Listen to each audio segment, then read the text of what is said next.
Today in Getting Real with the Housewives, Kyle Richards celebrates daughter Alexia with Mauricio after he's spotted kissing a mystery woman. Plus, Sonja Morgan is taken by ambulance at a Florida restaurant as Andy says he's met with potential RHONY newbies. And Teddi Mellencamp reveals if she'd go back to Beverly Hills as Teresa Giudice makes rare comments about her brother Joe. We've got that plus so much more on today's Getting Real with the Housewives.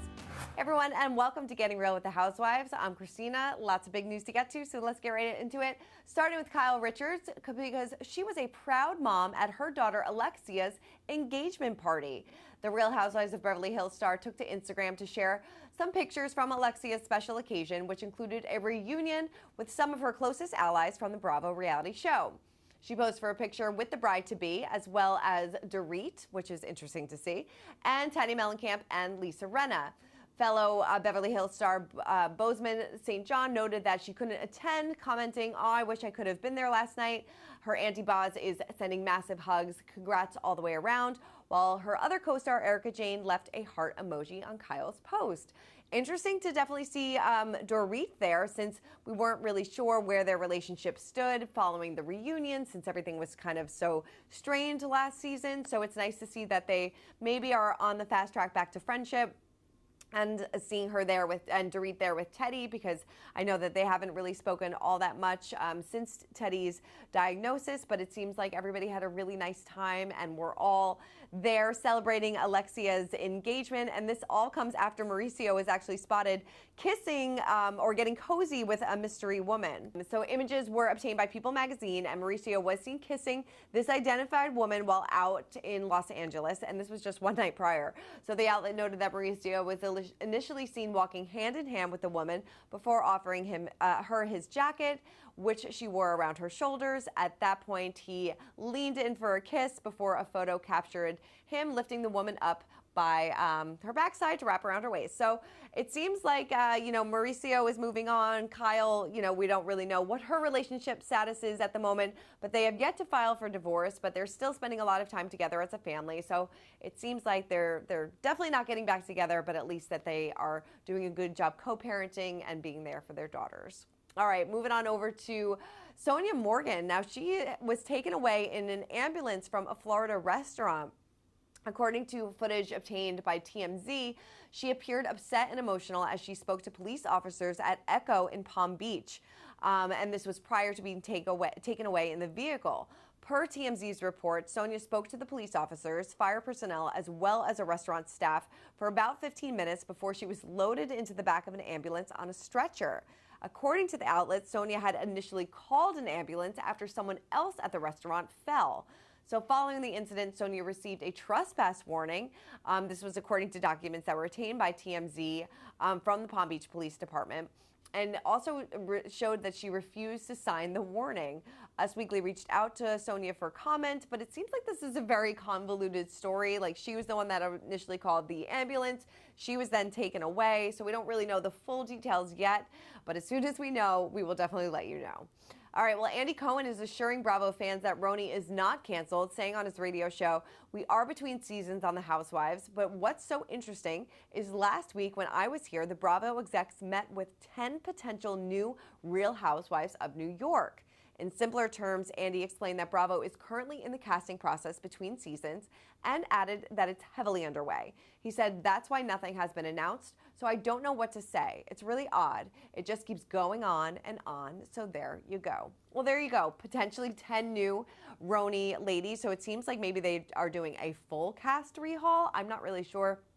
Don't quote me on that, but like I've said before, it would be nice if we kind of mix some of the OGs with some newbies, but I feel like it has to be a genuine friend group, which why so many other Housewives franchises work so well. You look at Salt Lake City, you look at Beverly Hills, these are actually friend groups, so I feel like that's what RHONY was missing these past couple seasons with this rehaul, but I feel like they're not going to put this one out until it is 100% right because of all the backlash that the previous RHONY seasons have gotten. Well, we'll have to wait and see. All right, Teresa Giudice and Gia are joking about their ongoing family feud with Joe Gorga and Melissa Gorga. On Gia's podcast recently, Gia said, "Celebrity boxing match, Joe Giudice versus Joe Gorga." And so this was in a conversation with her mom. She said, let's make it happen. Teresa said that she would effing love to see that one, adding that her ex-husband, Joe, would body slam her brother. Teresa said the only way your father would do that, only if he gets paid a lot of money. Then he could give it to me. Gia joked, there you go, give me a check for all my suffering. The conversation came after Gia asked if there were any Real Housewives of New Jersey scenes that Teresa wished never made it on TV. She said, the jacuzzi scene with your dad, I think that's cringe. I had clothes on. I had on a strapless bra.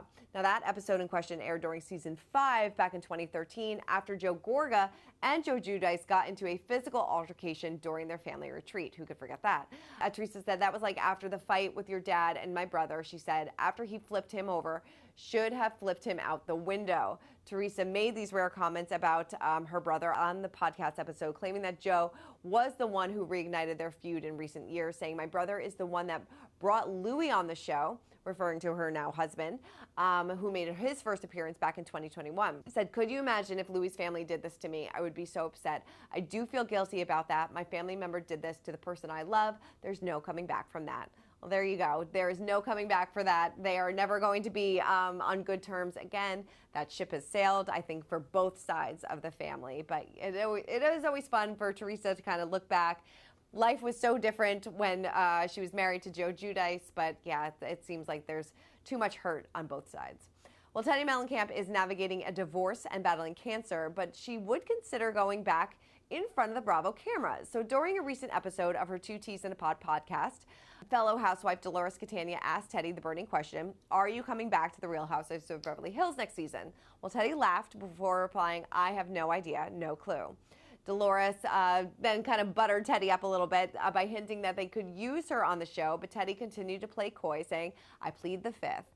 Teddi went on to joke that she doesn't know what she would even talk about if she returned to the Beverly Hills cast, saying, I'm just so boring, nothing's going on with me. If I'm lucky, more of what's happening right now can happen to me, and then you guys can all see it play out, but truly, I have no idea. I feel like they may not bring Teddi back as a full-time housewife, but I feel like maybe she'll kind of pop in as a friend of. I mean, she's got so much going on in her life right now that I wouldn't have been surprised if cameras actually kind of picked back up and have been documenting this entire cancer journey, her divorce, things like that, if they've been following her along. So, you know, we have a little ways to go before Beverly Hills airs again and before even cameras pick back up because, you know, we just wrapped up the season, but we'll have to wait and see. All right, well, moving over to the OC, and Gina has found herself in the middle of Travis Mullen's custody battle with his ex-wife, Megan. According to court documents obtained by Us Weekly, Travis filed an emergency motion on March 31st requesting sole legal and physical custody of their 3 children.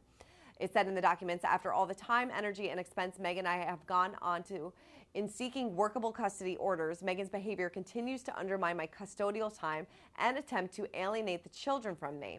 For over a year, I have tried to reason with Megan and have sought her cooperation in co-parenting our children, but nothing has improved. Travis also alleged that Megan is not taking one of their sons to school and allowing repeated unexcused absences. He also alleged that Megan is refusing to allow him to have their children during his court-ordered custodial time.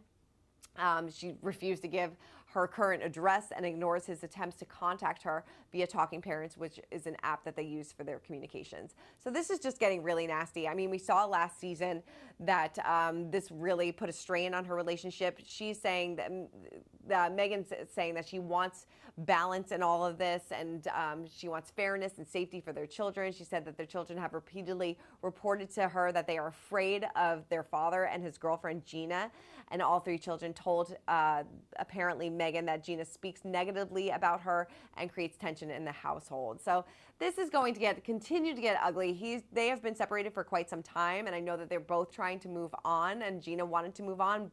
That's why they kind of moved out of their home together, but this is getting really nasty.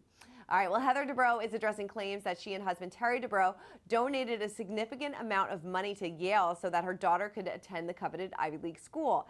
Heather told us, oh God, listen, that ship sailed a long time ago. Even if I wanted to pay, that's not a thing. Heather seemed to allude to the 2019 college admissions scandal. Who could forget that? She said, I'll tell you a quick story. When the twins got into kindergarten, that process of private school kindergarten was so ridiculous to me and upsetting, and it gave me so much anxiety that I said, I'm never doing this again.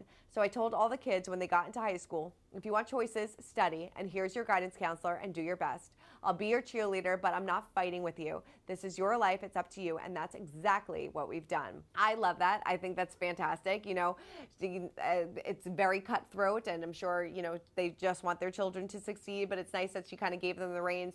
You decide where you want to go to school. I'm not pressuring you. And it seems like it all worked out. I mean, her daughter committed to Yale, so good for her.